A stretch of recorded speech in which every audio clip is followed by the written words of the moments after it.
Hello everyone, I'm Jack Fisher and welcome to my world. And once again, I come bearing another comic book gem to add to my ever-growing list.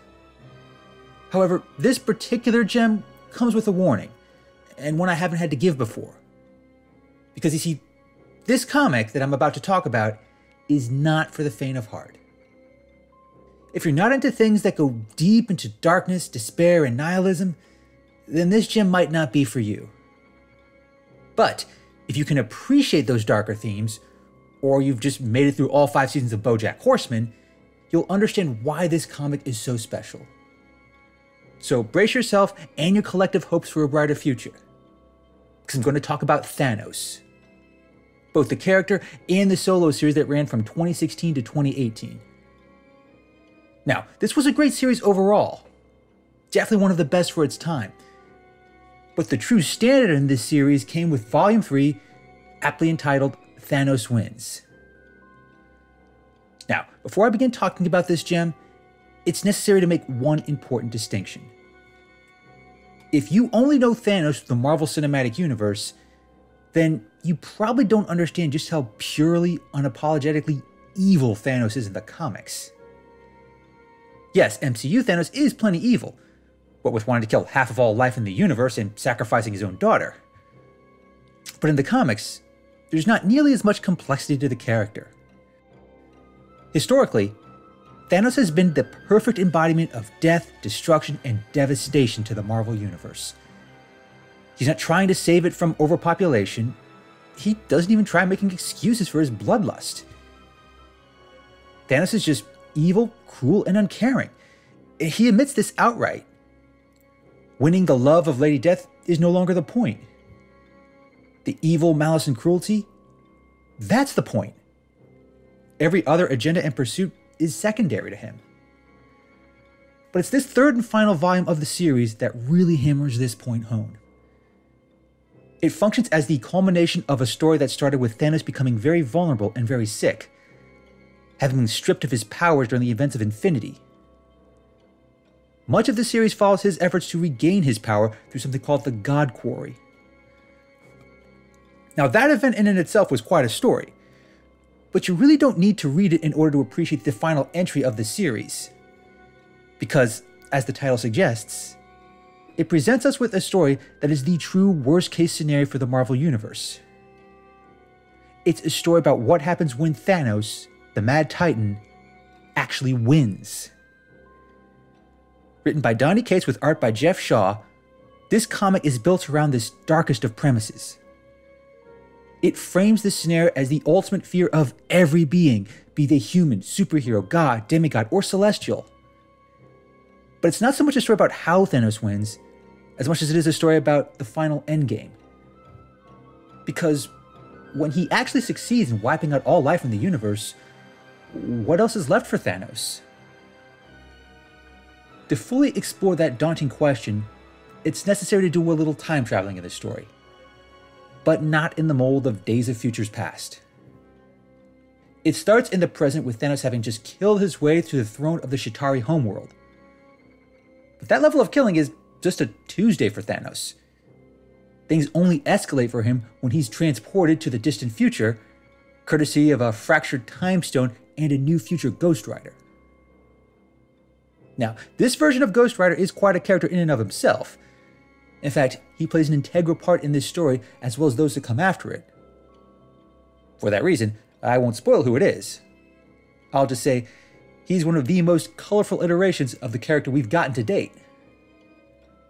But, once Thanos is in the future, the true darkness of the story really sets in.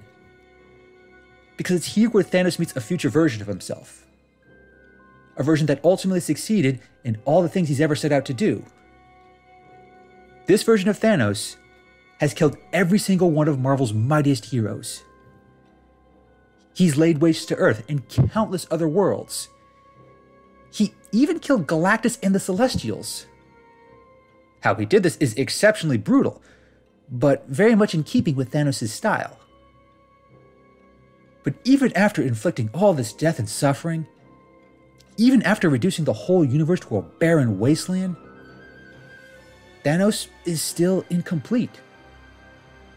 being functionally immortal at this point, he now faces an eternity of having nothing left to kill. That alone is daunting for someone so unapologetically brutal. But beyond that, all this killing still failed in one key respect. It did not win Lady Death's favor. It didn't even garner her attention.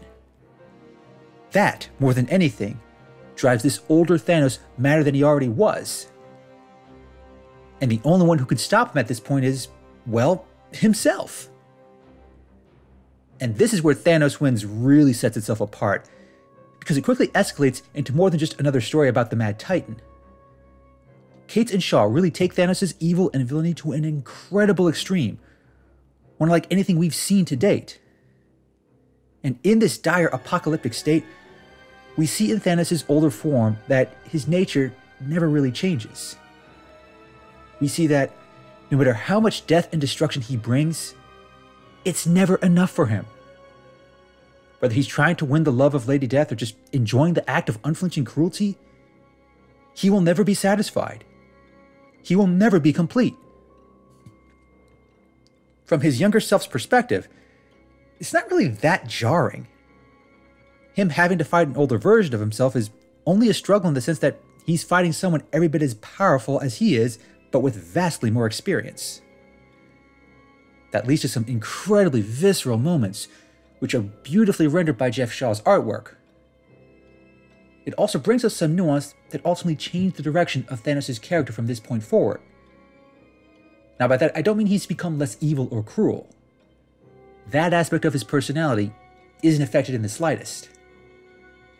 More than anything else, Thanos Wins presents the Mad Titan with a critical crossroad. Because if he continues on his current path, if he just keeps killing and killing, hoping Lady Death will take notice at some point, this is the end result. This is who he becomes. And Thanos doesn't like this outcome in the slightest. But the only way to ensure he avoids it is to effectively win, relatively speaking, against his older self. How he chooses to do that, and what he has to face along the way, well, those are all major details to the story that I don't want to spoil. I'll just say that if you're at all a fan of Thanos, or just a fan of unapologetically pure evil villains, then Thanos Wins is an incredible gem of a comic. The MCU version of Thanos might be more well known, but this Thanos, with all his wanton bloodlust and cruelty, I promise he leaves a far greater impact. Because, regardless of whether you thought Thanos was right in Infinity War, one thing is very clear from this story. If Thanos ever were to win, then nobody would win. As always, I've left an Amazon Comixology link in the description for this comic.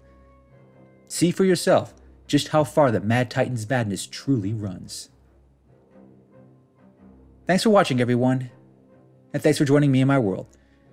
Please remember to like, comment, and subscribe, and stay tuned for more of my comic book gems. And until next time, take care and stay safe.